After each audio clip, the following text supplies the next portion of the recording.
Hello everyone, I am Kashish Ansari, an MBA finance student of batch 2023-25 at IFIM College.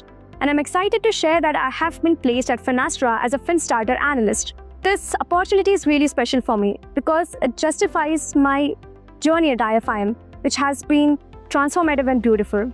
From academic learning to hands-on learning experience or to industry exposures, this all has helped me to not only grow personally but also professionally.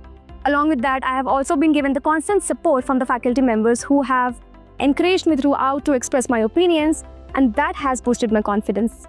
And that's not it. They have also been given corporate mentoring sessions where I had the privilege of getting mentored by the global consulting leader at the Finastra Global Consulting Group of Infosys. The highlight of my journey was from the placement department, who has helped me to prepare to enter into the corporate world, whether it's giving the training sessions on LinkedIn branding or preparing us for the group discussions or personal interviews, and also for the resume optimization. This all has helped me to define my skills and has also boosted my confidence to ace the interviews. So yeah, a big thanks to IFIM, the faculty members, the mentors, and also the placement department for their constant support. And yeah, I am really excited to begin my journey at Finastra and embrace the challenges ahead. Thank you.